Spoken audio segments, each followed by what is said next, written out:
하나님의 사랑이 우리에게 이렇게 나타난 바 되었으니 하나님이 자기의 독생자를 세상에 보내심은 그로 말미암아 우리를 살리려 하심이라.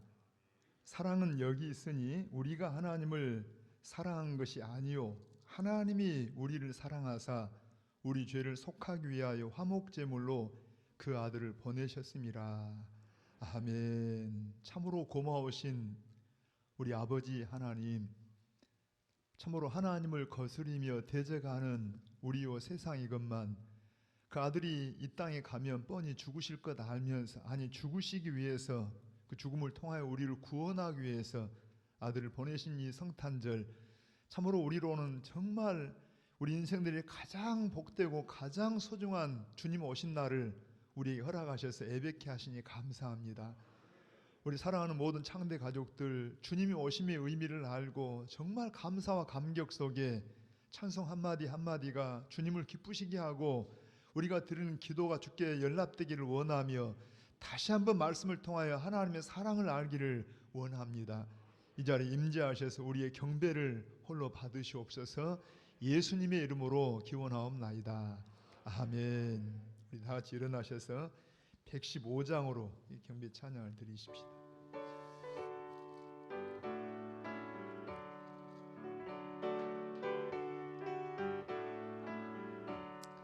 기쁘다 구주 오셨네. 만 백성 맞으라. 온 교회여 다 일어나. 다 찬양하여라. 다 찬양하여라. 다 찬양하여라. 구세주 탄생했으니 다 찬양하여라. 이 세상에 만물들아 다 화답하여라. 다 화답하여라. 다 화답하여라. 온 세상 죄를 사하려 주 예수 오셨네. 죄와 슬픔 몰아내고 다 구원하시네. 다 구원하시네. 다 구원하시네. 은혜와 진리 되신 주 다 주관하시니 만국 백성 구주 앞에 다 경배하여라. 다 경배하여라. 다 경배하여라.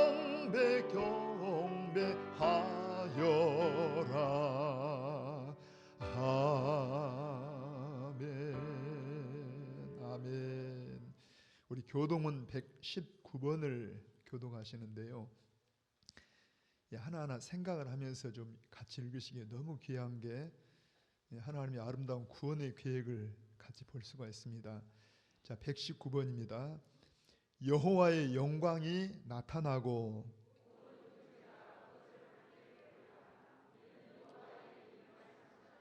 아멘. 베들레헴 에브라다야, 너는 유다 족속 중에 작을지라도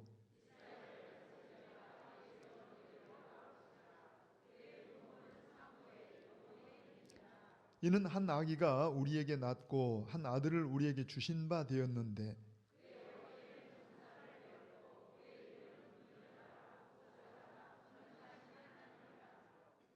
영존하시는 아버지라 평강의 왕이라 할 것임이라.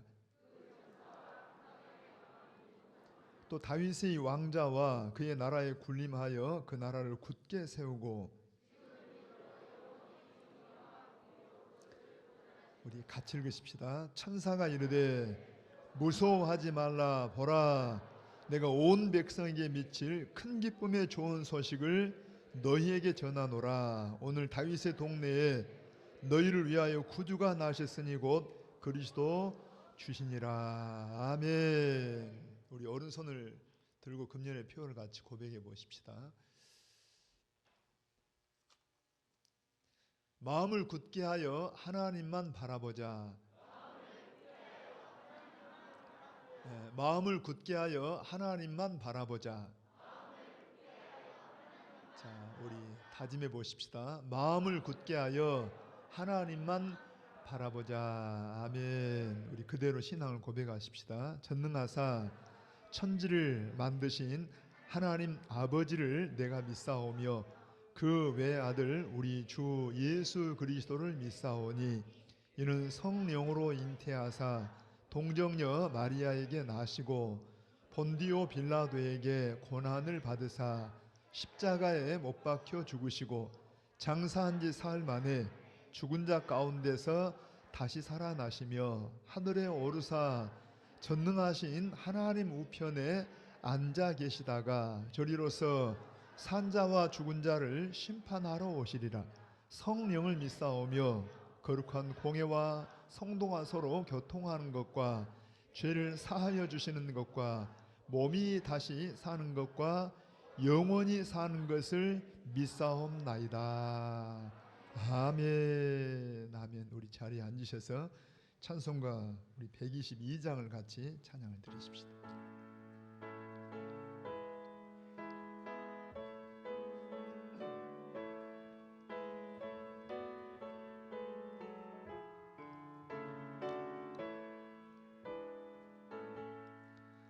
참 반가운 성도여 다 이리 와서 베들레헴 성 안에 가봅시다. 저 고요에 누이신 아이를 보고 엎드려 절하세. 엎드려 절하세. 엎드려 절하세. 구주 나셨네. 저 천사여 찬송을 높이 불러서 이 광활한 천지에 울리어라. 주 하나님 앞에 늘 영광을 돌려 엎드려 절하세. 엎드려 절하세. 엎드려 절하세. 구주 나셨네. 이 세상에 주께서 탄생할 때에 참신과 참사람이 되시려고 저 동정녀 몸에서 나시었으니 엎드려 절하세. 엎드려 절하세. 엎드려 절하세. 구주 나셨네. 여호와의 말씀이 육신을 입어 날 구원할 구주가 되셨도다멘. 늘 감사한 찬송을 주 앞에 드려 엎드려 절하세. 엎드려 절하세. 엎드려 절하세. 구주 나셨네. 아멘.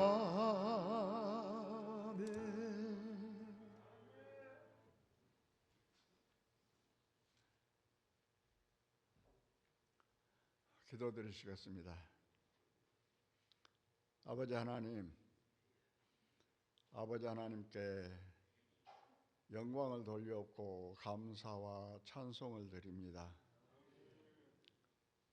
아버지 하나님의 말씀을 불순종함으로 죽었던 저희들 아버지 하나님께서 불쌍히 여기시고 긍휼을 베푸시사 우리를 다시 살리시고자 독생자 예수님을 이 땅 위에 사람으로 보내주셔서 우리들에게 보여주시고 그 사건을 믿는 저희들에게 자녀라 명분 주셔서 너는 내 것이라 인쳐주시고 사랑하시고 보살펴 주신 아버지 하나님 진심으로 감사를 드립니다. 아버지 하나님 저희들이 아기 예수님을 내 마음속에 품고 내 마음속에 모시고 예수님의 성품을 닮아가는 성도들이 될 수 있도록 귀한 복으로 채워주시옵소서. 아버지 하나님 감사합니다. 금년 한 해도 저희 교회 사랑하시고 은혜 베푸셔서 어려움 없도록 보살펴 주시고 이제 귀한 성탄절을 맞이했사오니 아버지 하나님께서 저희들이 드리는 예배를 받아주시옵시고 영광 내려주시옵소서. 이제 새해에도 우리 교회가 더욱 부흥할 수 있도록 은혜로 덧입혀 주시고 말씀 선포하신 목사님에게 능력을 더하셔서 말씀 선포하실 때마다 우리들의 마음속에 새겨져서 우리들이 말씀으로 승리할 수 있도록 은혜로 덧입혀 주시고 아버지 하나님 이제 지구촌 코로나로부터서도 물리쳐 주셔서 모두에게 건강의 건강을 허락해 주시옵소서. 아버지 하나님 이제 선교사님들이 이 코로나 때문에 복음을 제대로 전하지 못하고 어려움을 당하고 있는데 아버지 하나님께서 이 코로나 물리쳐 주셔서 선교사님들을 통해서 이 지구촌이 복음화될 수 있도록 성령 하나님 역사해 주시옵소서. 아버지 하나님께서 이제 군에 있는 귀한 아들들이나 타지에 있는 자녀들 아버지 하나님께서 보살펴 주시고 은혜로 덧입혀 주셔서 늘 건강 주시고 믿음 주셔서 어려움 없도록 함께 하시며 기쁜 소식만 오갈 수 있도록 성령 하나님 도와주시옵소서. 병상에 계시는 성도님들 아버지 하나님께서 긍휼을 베풀어 주시고 찾아가 주셔서 위로하시고 만져 주셔서 늘 건강 회복해서 하나님께 영광 돌려드릴 수 있도록 귀한 복으로 채워 주시옵소서. 이제 이 예배를 아버지 하나님께서 받아주시고 저희들에게 풍성한 은혜를 채워주시며 이제 찬양 대회에도 함께 하셔서 입을 열어 찬양할 때 아버지 하나님께서 기뻐 받아주시옵소서. 모든 것들을 간섭하시고 영광 받으시고 은혜로 채워주시옵소서. 예수님 거룩하신 이름으로 기도드립니다. 아멘.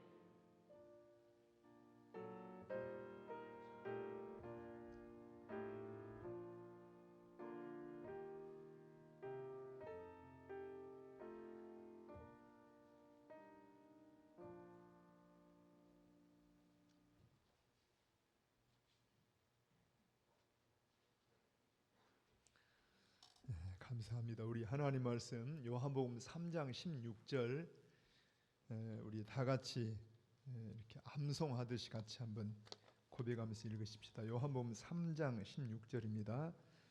자, 같이 읽습니다. 하나님이 세상을 이처럼 사랑하사 독생자를 주셨으니 이는 그를 믿는 자마다 멸망하지 않고 영생을 얻게 하려 하심이라. 아멘.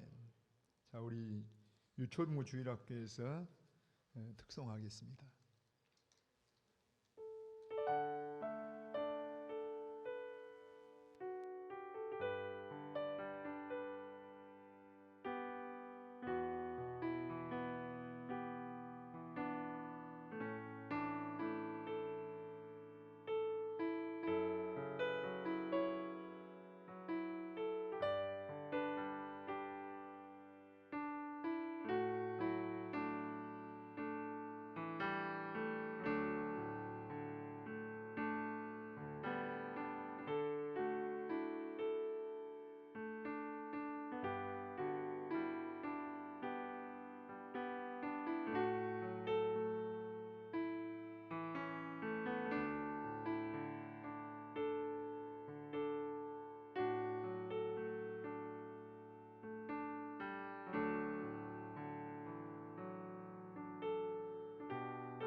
저 우리 마이크 다 넣어주세요.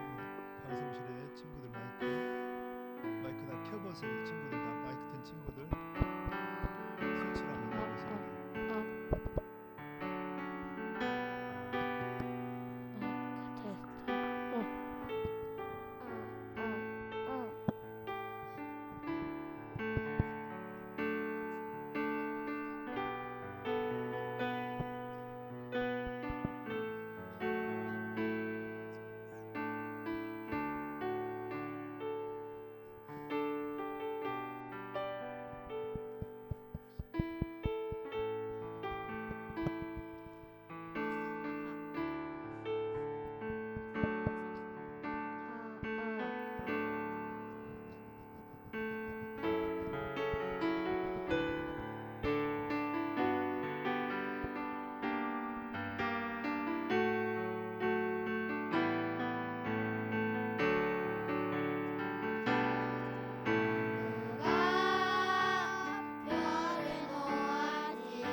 아멘.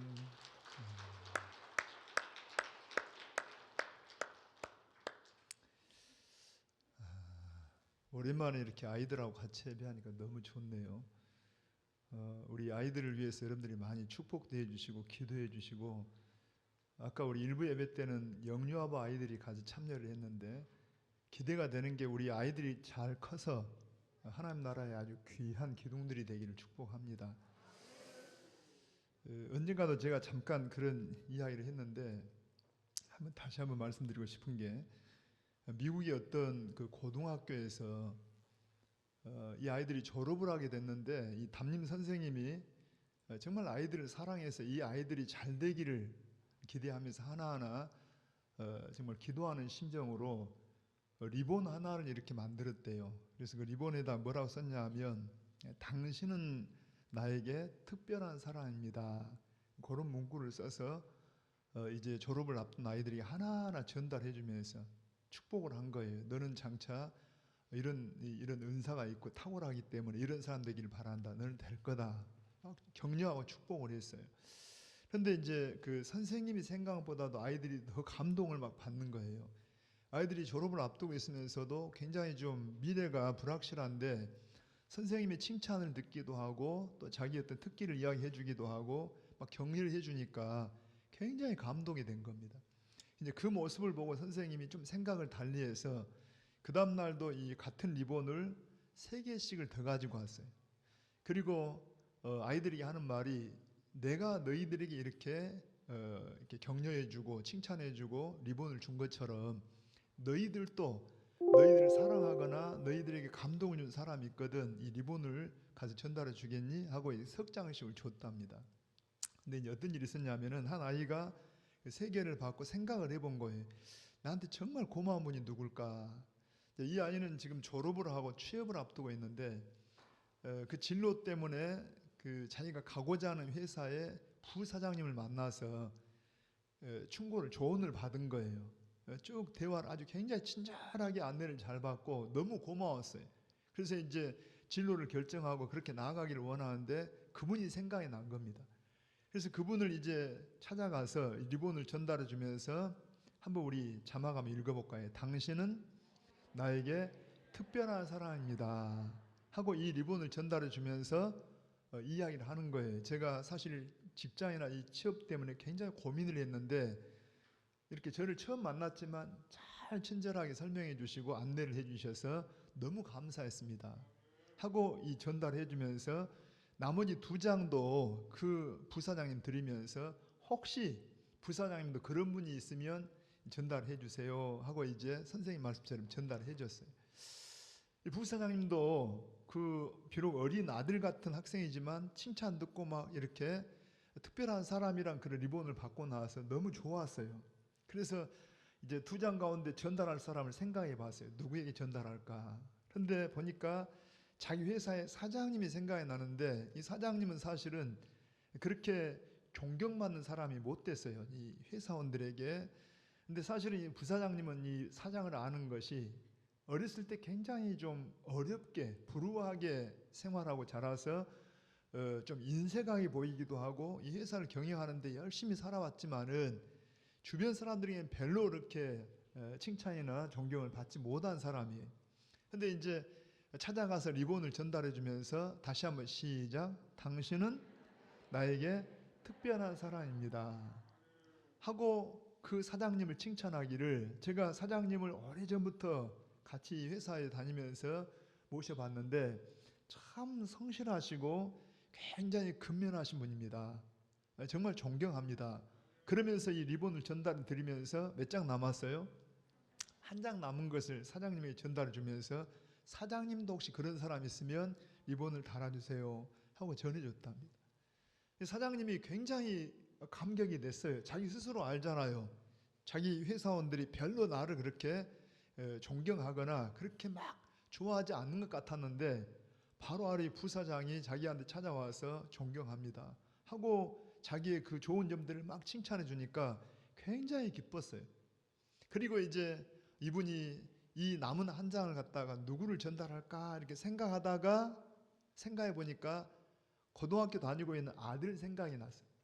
그래서 한 장을 들고 이제 저녁에 퇴근하고 저녁에 자고 나서 아침에 일어나서 아들을 불러가지고 학교 가기 전에 잠깐 앉혀놓고 그 이야기를 하는 거예요. 내가 회사에서 부사장한테서 이런 칭찬과 이런 이 격려를 받았다. 그러면서 이 리본을 보여주면서 그러면서 이 한 장을 누구에게 전달하라고 했는데 내가 곰곰이 생각하다 보니까 아들리가 생각이 났다. 내가 가만 생각해 보니까 회사 일이 바쁘다고 늘 그냥 챙기지도 못했고 또 이제 집에라고 와서 이 아들이 이렇게 보이면 아버지 기대만큼 맞지 않으니까 늘 꾸중만 하고 이런 생각을 했는데 미안하기도 하고 그래서 사실은 본심은 엄마나 아빠가 너를 너무너무 사랑하는데 내가 미안하기도 하고 너는 나에게 소중한 존재야. 한 번 더 고백합니다. 당신은 나에게 특별한 사람입니다. 옆에 사람 해볼까요? 시작. 당신은 나에게 특별한 사람입니다. 하고 이제 리본을 딱 달아줬더니요. 요 아이가 그 리본을 받고는 막 갑자기 펑펑 우는 거예요. 사실은 아빠 오늘 제가 학교에 이제 집에서 밥을 먹고 학교에 가면서 학교에 안 가고 사실은 자살할 날이 있어요. 왜냐하니까 학교에 가도 자꾸 얘들한테 따돌림 당하고 자꾸 자기를 막 아이들이 성가시게 하고 또 집에 와서 뭔가 좀 위로를 받으려고 해도 아빠를 만나면 맨날 꾸중만 하고 엄마도 늘 잔소리만 하시고 어디 마음 둘 데가 없고 또 성적은 자꾸 떨어지고 그러니까 비관이 돼서 나는 학교에서도 쓸모없고 집에서도 나를 사랑하지 않는갑다 싶어가지고 그냥 이렇게 사는 것 하고 끝내려고 그랬다는 거예요. 근데 아빠의 그 이야기를 듣고는 막 울면서 이제 필요 없다고 이제 내가 이제 이 모든 건 다 새롭게 아빠가 나를 그렇게 사랑하고 나를 소중하게 여기니까 하면서 이제 그 생각을 바꿔 먹은 거죠. 여러분 이 어떤 칭찬이 굉장히 귀하잖아요. 저는 제가 오늘 말씀에서 하나님이 우리를 그렇게 사랑하신다는 이야기입니다. 한 번만 더 고백할까요? 당신은 나에게 특별한 사람입니다. 하나님이 우리에게 여러분 우리에게 말할 때 하나님이 너는 나에게 특별한 사람이야. 한번 우리 요한복음 3장 16절 너무 잘 알잖아요. 같이 시작. 하나님이 세상을 이처럼 사랑하사 독생자를 주셨으니 이는 그를 믿는 자마다 멸망하지 않고 영생을 얻게 하려 하심이라. 좀 지우지 말아 보세요.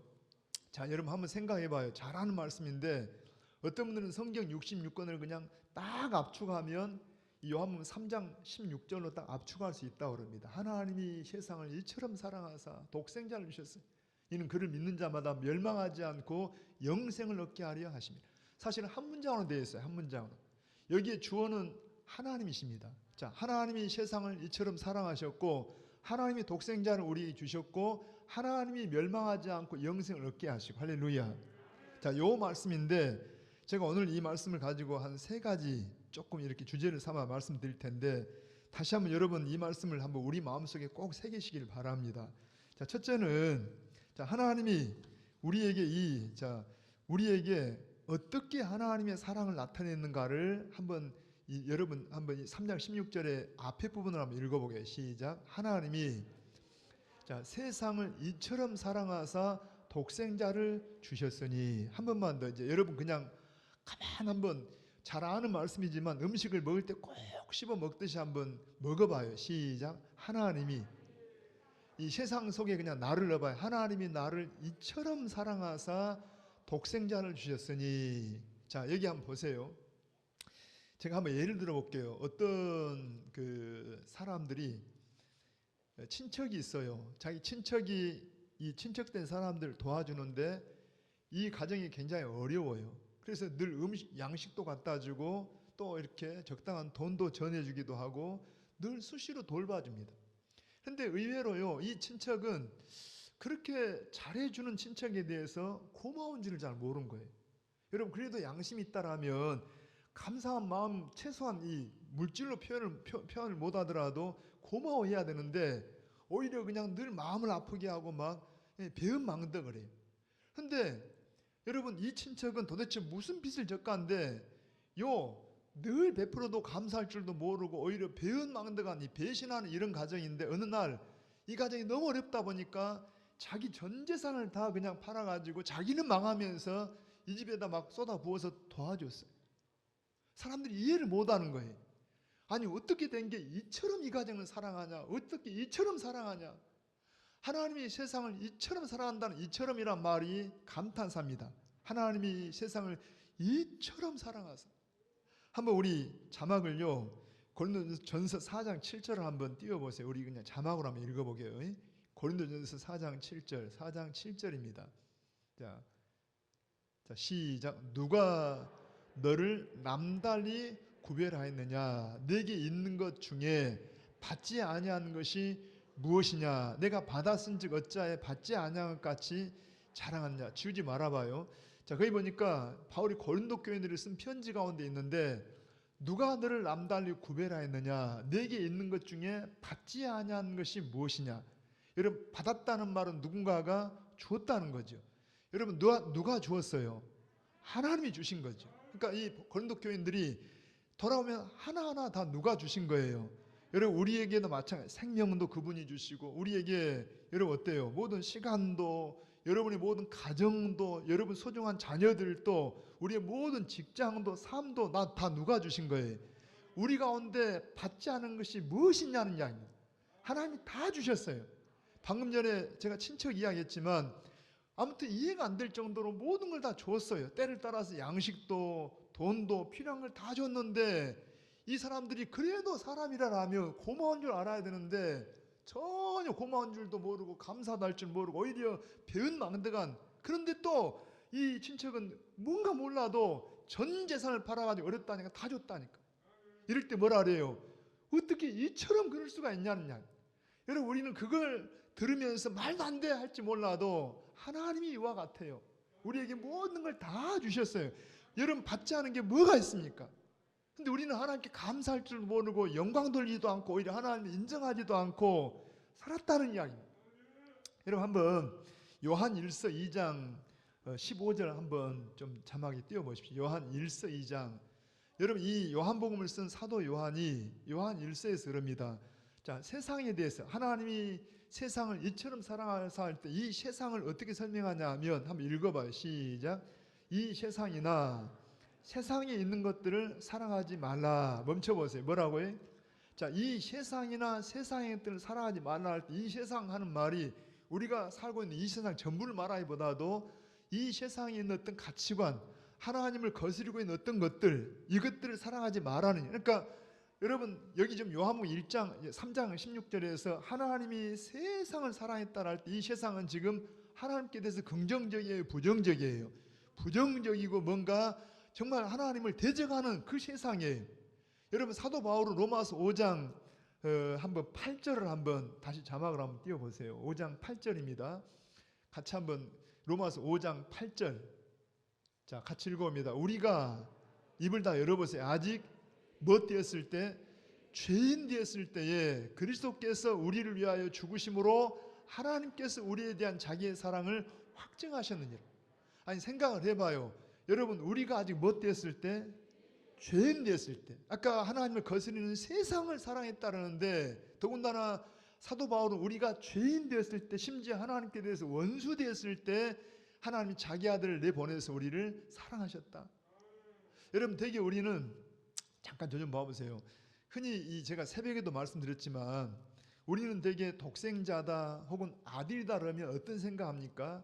우리 문화 속에서는 아버지의 아들, 아버지나 어머니가 낳은 아들 이렇게 많이 생각을 해요. 뭐 독자 그래도 그냥 외아들 낳는갑다. 그런데 여러분, 이건 우리 문화에서 생각하다 보니까 이단들이 나오는 거예요. 이 말이 아니고 원래 이게 유대인식으로 말하면 이 성경이 유대인의 문화를 타고 왔잖아요. 유대인들에게 이 말할 때는 아들이란 말은 곧 아버지와 동질이라는 양, 동질. 요한복음 1장 18절에 보면은 이럽니다. 거기에 본래 하나님을 본 사람이 없으되 독생하신 하나님이, 아버지 품속에 있던 독생하신 하나님이 나타내셨다. 그러니까 예수님이 누구냐 하면 아버지 하나님과 동질, 똑같은 하나님이라는 이야기입니다.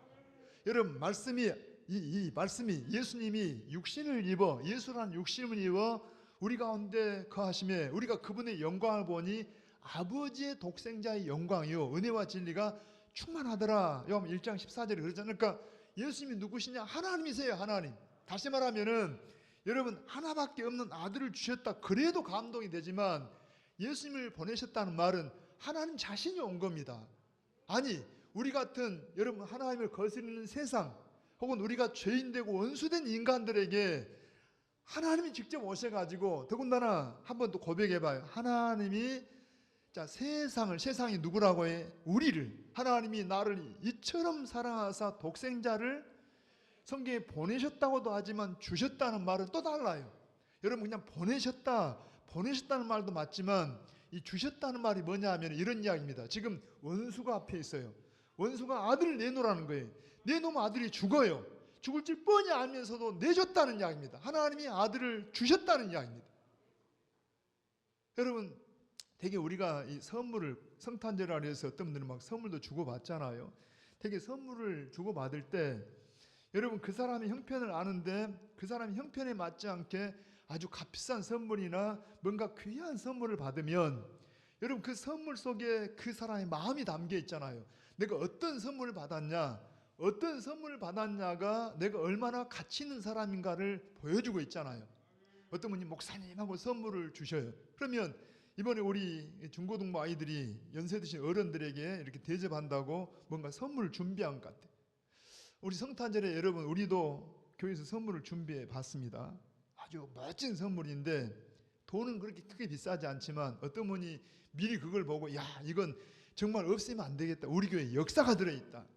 뭘까요? 아예 달력입니다. 달력. 실망하셨어요? 끝나고 나면 달력을 선물로 받고, 그래서 좀 실망할까 봐서 덤으로 하나 더 준비했어요. 1층에 내려가시면 맛있는 김을 준비해가지고 우리 아이들까지도 다 빠짐없이 받아가시기 바랍니다. 근데 아무튼 제가 뭘 말하고 싶냐 하면, 선물을 받는 건 어때요? 그 선물을 주고받을 때 선물을 주는 사람의 어떤 마음, 나를 향한 어떤 같이 나눌 수 있다는 양. 여러분, 하나님은 나 같은 죄인을 위해서, 나 같은 하나님의 원수를 향해서 뭘 줬다는 거예요? 하나님이 나를, 입을 열어봐요. 하나님이 우리를 이처럼 사랑하사 뭘 주셨다고 해요? 독생자를 주셨다니, 독생자. 하나님과 똑같으신 그분, 여러분 제2위 하나님이신 그분을 우리에게 뻔히 이 땅에 내놓으면 이 세상에 그를 죽을지를 알면서도, 왜 그렇게 죽을지를 알면서 내놓으셨냐? 사실은 하나님이 우리 인간을 너무 잘 알아요. 참, 잠깐 저 좀 봐보세요. 우리 인간들이 하나 착각한 게 있는데, 우리 미리 결론에서 보지만 한번 고백해 봅니다. 하나님이 세상을 이처럼 사랑하사 독생자를 주셨으니 이를 그를 믿는 자마다 뭐하지 않고 멸망하지 않고. 여러분, 멸망하지 않고. 우리는 되게 하나님이 아무리 이런 말씀하셔도 얼른 지금 감이 안 오는 것은, 우리는 이 땅의 삶이 전부라고 생각을 해요. 이 삶이 전부일까요?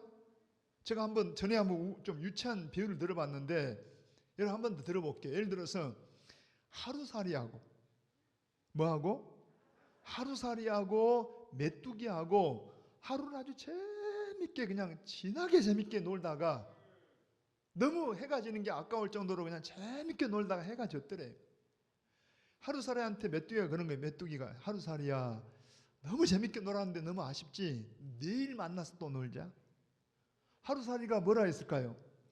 내일? 여러분, 하루살이는 무엇밖에 몰라요? 하루밖에. 어이구, 너 꼭 선물 가져가라. 여러분, 하루살이는 하루밖에 모르는데 내일, 그러니까 이게 감이 안 오는 거예요. 여러분, 그 다음에 메뚜기가 이제 또 누구를 만나냐니까 제비를 만났어요.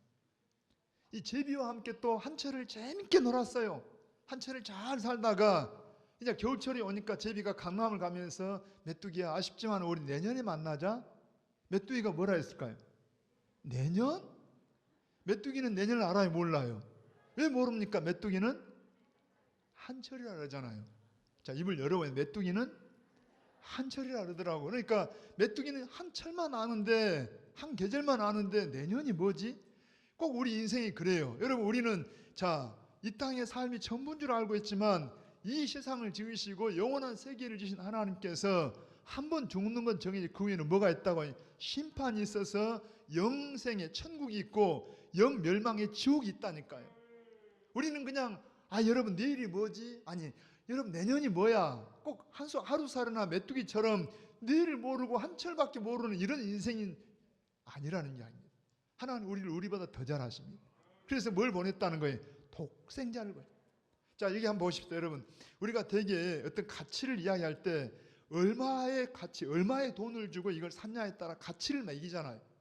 여기 이 책이 예를 들어서 한 10,000원 한다라 하십시다. 이 10,000원짜리예요. 여러분, 예를 들어서 집에 불이 났어요. 그러면 집에 불이 났다라면 가장 가치 있는 것도 끄집어 내죠. 처음에는 막 돈이 중요하고 뭐가 중요하게 여기지만, 오늘 우리 추강사님 둘째 이 딸이 불과 지금 얼마 됐죠? 한 며칠 안 됐는데 저 갓난 선물을 가지고 오늘 성탄절에 오늘 예배드리러 왔어요. 여러분, 이 생명이 얼마나 소중합니까? 만약 집에 불이 났다라면 여러분, 다른 어떤 것보다 소중한 자녀들, 이 귀한 생명들이 소중하잖아요. 하나님은 나를 위해서 자기의 독생자를, 아니 하나님 자신을 우리에게 희생하셨다니까요. 내가 얼마나 소중하냐? 나는 누구 짤이라고 해? 나는 바로 예수님의 짤이, 예수님 피값, 예수님 생명값을 주고 나를 샀다니까. 그래서 하나님 나를 뭘 한다는 거예요? 하나님 우리에게, 너는 나에게 특별한 존재야. 시작.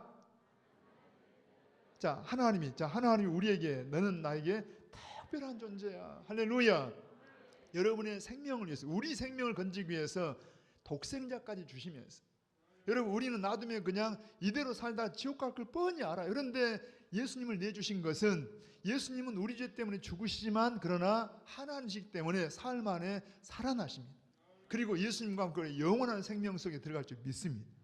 한번 고백해봐요. 하나님이 우리를 이처럼 사랑하사 독생자를 주셨으니, 그래서 나는 하나님 앞에 어떤 존재다? 소중한 존재고 특별한 존재라는 사실 믿으시기 바랍니다. 소중하다니까요. 자, 두 번째는, 그럼에도 불구하고 하나님 우리에게 뭔가 조건을 제시해요. 자, 이런 복을 받으려면 어떻게 해야 되냐? 여러분, 되게 우리가 직장에 들어가더라도 어떤 조건을 요구하잖아요. 자, 학력이 어떻게 돼야 되고, 나이가 몇 살 돼야 되고, 예를 들어서 무슨 군대를 갔다 와야 되고, 여러 자격이 필요해요. 어떤 회사는 들어가고 싶어도 나이가 넘은다든가 학력이 미달돼서 못 들어갈 수도 있어요. 여러분, 이 놀라운 복을 받으려면 하나님이 우리에게 요구하는 게 있다니까요. 자, 같이 한번 읽어봐요. 하나님이 우리를 이처럼 사랑하사 독생자를 주셨으니, 두 번째 뭐예요? 이는, 시작, 이는 그를 믿는 자마다, 자, 그를 뭐라고? 믿어야 한다는 이야기입니다. 자, 누구든 이 복을 받으려면 예수님을 믿어야 한다는 거예요. 그러면 예수 믿는 게 뭐냐? 우리가 믿습니다, 그 말일까? 여러분, 우리가 조금, 이게 성경은 어떤 면에서 이 문화라는 게 있어요. 문화. 자, 어떤 문화를 타고 주어져요. 한번 오늘 본문 위에 한번 볼까요? 여러분, 한번, 자, 13절부터 한번 읽어봅니다. 13절 시작. 하늘에서 내려온 자 곧 인자 외에는 하늘에 올라간 자가 없느니라. 모세가 광야에서 뱀을 든 것 같이 인자도 들려야 하리니 이는 그를 믿는 자마다 영생을 얻게 하려 하심이니라. 자, 이 말씀 끝에 그 다음에 하나님이 세상을 이처럼 사랑하사 그를 믿는 자는 멸망치 않고. 그 믿는다는 말이 뭘까? 저 좀 봐봐요. 예를 들어서 여러분, 우리나라 사람들이 예를 들어서 거북선 그러면 뭐가 딱 떠오릅니까? 옳지, 너 누구냐? 참 똑똑하다.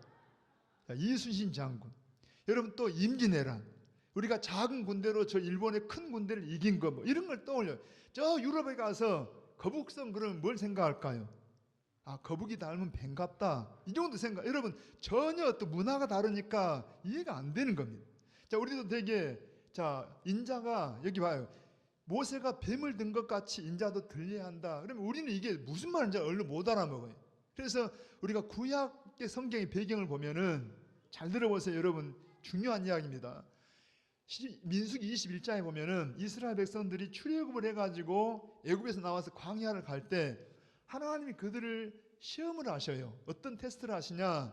사실은 먹을 것 마실 것을 잠깐 없게 해가지고 하나님을 그래도 믿는지 신뢰하는지를 테스트하고 있다니. 근데 금방 이 백성들이 그냥 하나님을 원망하고 모세를 원망을 합니다. 그들이 지나치게 불평하고 원망하니까 하나님이 그들 가운데 그냥 독사를 풀어가지고 뱀이 그 사람들 물 때 엄청난 열이 나니까, 그래서 불뱀이라고 해요. 불뱀들이 나와가지고 그냥 백성들이 이 고열을 앓다가, 이 코로나처럼 고열을 앓다가 그냥 막 죽어갑니다. 그러니까 이들이 하나님께 회개하고 모세에게 부탁을 해요. 하나님께 기도해서 우리 좀 살려달라고. 그래서 모세가 기도했더니 하나님이 제시한 방법이 뭐냐 하면은 장대를 높이 달아가지고 거기다가 놋으로 그 뱀의 형상을 만들어서 달아가지고 뱀을 쳐다보는 사람은 다 살게 한다는 이야기입니다. 여러분, 미신이 아닙니다. 누가 제시한 방법이라고 해? 하나님께서. 그러면 잘 들어봐요. 그것도 마찬가지예요. 우리는 뱀만 쳐다보면 산다 그런 말이 아니고 왜 장대에다가 나무에다가 뱀을 다냐? 신명기에 보니까 하나님이 그래요. 장대, 나무에 달린 자마다 뭘 받은 자다? 저주를 받은 자. 시작. 나무에 달린 자마다 저주를 받은 자니. 그러니까 하나님은 제가 아까 거북서 그러면 그냥 임진왜란 이순신 장군 하고 금방 떠오르듯이 유대인들은 나무에 달았다, 장대에 달았단 말이 무슨 말인지 얼른 온다는 이야기. 원래는 여러분 누가 하나님의 심판을 받아야 돼요?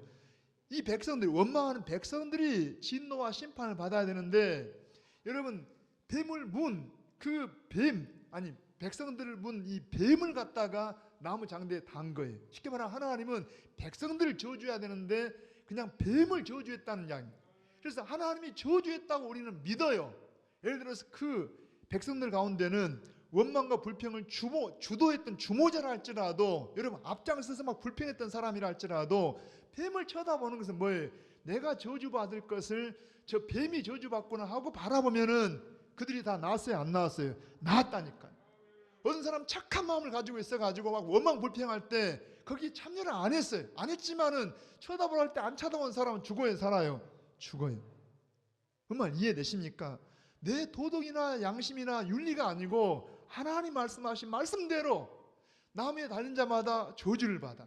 마찬가지로 예수님 인자가 들리한다는 말은 예수님이 내 죄 때문에, 우리 죄 때문에 어때요? 우리 로마서 1장 8절에 뭐라 합니까? 하나님의 진노가 불의로 경건치 않은 자들의 경건치 않은 것 불의에 대하여 하늘부터 나타난다. 여러분 복음에는 하나님의 의가 들어있다 그랬죠. 그래서 다시 한번 봐봐요. 우리가 예수님의 십자가를 바라볼 때 내가 대신 저주받을, 내 죄 때문에 저주받을 그 이 십자가를 예수님이 대신 저주받은 것으로 믿으시라는 이야기입니다. 그렇게 믿습니까? 다시 한번 고백해봐요. 하나님이 우리를 이처럼 사랑하사 독생자를 주셨어요. 그런데 이는 그를 어떻게 믿어요?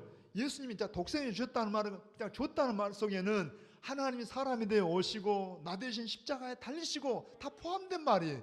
그것을 나를 대신해서 십자가에 저주받은 것으로 받아들이는, 그렇게 믿는 사람은 여러분 멸망치 않고 영생을 얻는다는 이야기. 할렐루야. 그렇게 믿습니까? 하나만 더. 여러분 우리 요한복음 1장 11절 12절 했잖아요. 자기 땅에 오매 이 모든 만물을 지으신 하나님이십니다. 주인이십니다. 왕이십니다. 자기 땅에 오매 자기 백성이 영접하지 않았으나 영접하는 자, 곧 그 이름을 믿는 자. 여기서 또 믿음이란 말 나와요. 그 믿음이 뭐라는 거예요? 예수님이 나의 주인입니다. 예수님이 나의 왕이십니다 하고 믿는 자에게는 하나님의 자녀가 되는 권세를 주셨다. 다시 한번 고백합니다. 하나님이 요구한 조건은 뭐라고 해요? 믿는 자. 이는 그를 믿는 자. 믿는 자라는 뜻이 뭐라고 해요? 예수님이 내 죄를 대신해서 하나님의 저주를 받으셨다. 그리고 예수님은 나의 주인이시다, 나의 왕이시다 하고 받아들이는 사람에게는, 할렐루야, 그걸 요구한다니까요. 다른 거 요구한 게 아니라, 우리에게 뭘 많이 헌금을 해라, 뭐 봉사 이런 걸 요구한 게 아니라, 다만 예수님이 내 대신 십자가에 저주 받으신 것으로 바라보는 사람, 믿는 사람, 예수님이 주인이라고 나의 왕이라고 받아들이는 사람은, 세 번째로 여러분 한 번 더, 요한복음 3장 16절 시작. 하나님이 세상을, 우리를 이처럼 사랑하사 독생자를 주셨으니 이는 그를 믿는 자마다, 하나님이 이렇게 하신 궁극적인 목적이 뭐냐 하면은 멸망하지 않고 영생을 얻게 하려 하십니다. 시작. 멸망하지 않고 영생을 얻도록. 한번 요한복음 3장 17절 한번 더 가보게요. 17절 시작. 하나님이 그 아들을 세상에 보내신 것은 세상을 심판하려 하심이 아니요 그로 말미암아 세상의 구원을 받게 하려 하심이라. 더 읽어봐. 18절. 그를 믿는 자는 심판을 받지 아니하는 것이요 믿지 아니하는 자는 하나님의 독생자 이름을 믿지 아니함으로 벌써 심판을 받은 것이니라. 여러분 우리가 예수님을 거절하니까 심판받는 게 아니라, 우리는 아담 이후로, 아담이 우리 인간들을 대표해서 하나님 앞에 불순종함으로 해서 죄가 이 땅에 들어왔어요. 죄의 싹은 사망입니다. 그래서 그때부터 우리는 하나님의 진노가 이 땅에 나타나는데 예수님을 영접할 때 우리가 뭐 한다고 해요? 멸망하지 않고 영생을 얻다. 한번 우리 성경을 좀 더 띄워보게요. 디모데전서 2장 4절 한번 그냥 이 자막으로 한번 읽어보게요. 디모데전서 2장 4절 시작. 하나님은 모든 사람이 구원을 받으며 진리를 아는 데 이르기를 원하시느니라. 하나님이 아들 보내신 목적이 뭐라고 해? 모든 사람이 구원을 받으며 진리를 아는 데 이르기를 하나님이 원하신다니까. 그래서 지금도 참고 계시고 주님의 심판의 주님으로 재림이 오시는 게 더딘 것은 모든 사람을 구원하기 위해서. 그런데 주님이 우리를 오래 참고 기다리시니까 사람들이 이 하나님을 막 무시를 해요. 그러나 여러분 보세요. 우리 히브리서 9장 27절 마지막으로 한번 같이 한번 읽어보게요. 자, 히브리서 9장 27절 9장 27절입니다. 히브리서 9장 27절. 자, 한번 제가 드렸는데 같이요. 시작. 한번 죽는 것은 사람에게 정해진 것이요 그 후에는 뭐가 있다고 해? 심판이 있다니까. 아까 말씀했잖아요. 여러분 하루살이가 하루밖에 모르듯이 메뚜기 한 철밖에 모르듯이 우리가 이 땅을 전부로 여긴다라 하면 착각입니다. 하나님 분명히 이 세상과 온 여러분 영원한 세계를 창조하신 그분이 인생을 어떻게 정의하냐? 한 번 죽는 건 정해져 있고 주님이 재림이 오시기 전이라 하면 다 반드시 한 번 죽는 게 정해져 있다라 하면 그걸로 끝난 게 아니라 뭐가 있다는 거예요. 그 후에는 심판이 있다는 이야기. 오늘 사랑하는 우리 모든 성도들 또 이 자리에 참여한 모든 분들 하나님이 왜 그 아들을 보내셨다고 해요. 한 번 더 하나님이 세상을 이처럼 사랑하사. 자, 세상 대신에 누구를 넣으라고 해? 우리를. 자, 시작. 하나님이 나를 이처럼 사랑하사 내가 죄인 되고 내가 거스리는 사람이었지만 독생자를 보내셨어요. 하나님과 똑같으신 하나님이신 그분이 오셔서 여러분 십자가에 죽으신 것은 내가 받을 저주를 그분이 대신 받으신 것으로 그렇게 바라보는 사람, 그렇게 믿는 사람은 뭐하지 않고 멸망하지 않고 영생을 얻게 하기 위해서 오신 걸 믿으시기 바랍니다. 그날이 바로 성탄절이에요. 오늘 여러분 이 복된 날에, 이 귀한 날에 그냥 단순히 우리가 막 즐겁다가 아니라 너무 귀한 날이기도 하고 너무 기쁘기도 하지만 그러나 예수님을 받아들이지 않으면 우리는 멸망이 있다는 무서운 사실도 아시고 여러분 꼭 우리 모든 분들이 다 예수님을 나의 주님을 받아들이시고 우리 여러분 오늘 새벽에도 어린 아이들이 그래요. 하나님 우리 아빠 좀 구원해 달라고. 여러분 가족들 가운데 아직 믿지 않는 분이 있거든. 다른 방법이 없습니다. 천하에 다른 길을 주신 게 아니라 천하 인간의 구원 얻을 이 유일한 길은 바로 예수님을 구주로 믿는 것밖에 다른 길이 없어요. 한번 손을 가슴에 얹어 보십시다. 참으로 좋으신 우리 아버지 하나님, 하나님이 하나님을 거스리며 또 하나님을 대하여 죄인이며 심지어 원수였던 우리를 이처럼 사랑하사 다른 것도 아니고 하나님의 당신의 다른 모습인 독생자를 이 땅에 보내셔서 우리를 대신하여 저주의 십자가에 달리심으로 누구든지 그 예수님의 십자가에 달리심이 내가 받을 심판이요 저주라고 여기고 쳐다보는 그 믿는 자들에게는 멸망하지 않고 영생을 얻게 하신 우리 하나님의 사랑을 감사합니다. 아버지 하나님, 이 사실을 우리가 분명하게 확신하게 하시고 우리 마음에 새기게 하시고 우리만 아니라 소중한 우리의 가족들, 우리 모든 이웃들에게 이 복음이 전해져서 참이 성탄의 기쁨이 더 많은 사람들에게 흘러갈 수 있도록 우리 하나님 마음은 한 사람이라도 더 구원받는 게 하나님 뜻이라 말씀하신 아버지, 참으로 이 성탄의 이 복된 날에 한 생명이라도 더 구원의 역사에 우리 창대교회가 참여할 수 있도록 사용받게 하여 주시옵소서. 감사드리오며 예수님의 이름으로 기도하옵나이다. 아멘. 우리 말씀을 생각하면서 한번 305장으로 우리 같이 한번 찬양을 드리십시오.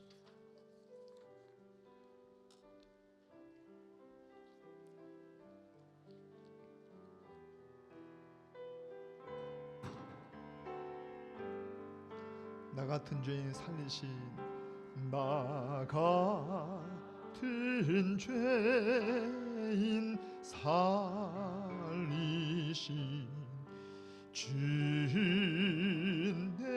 놀라워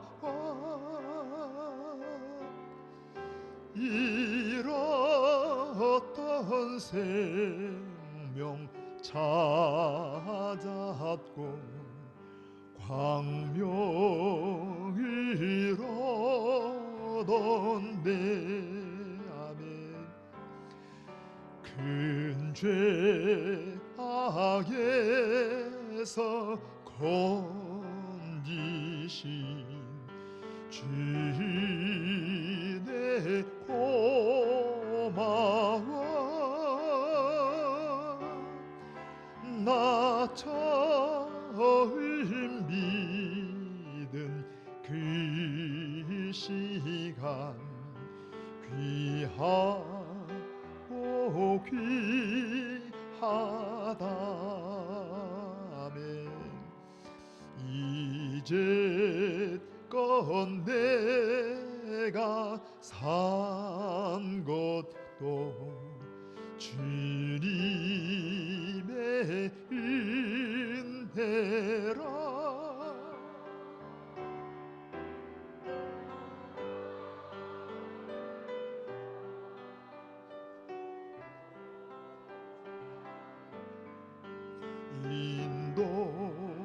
인도해 주시리.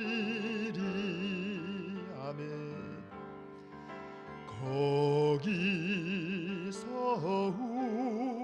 우리 영원히 주님의 은혜로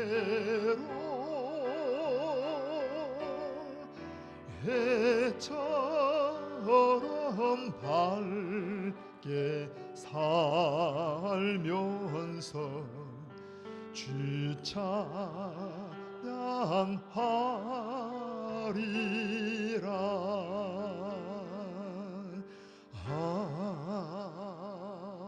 아멘. 아멘.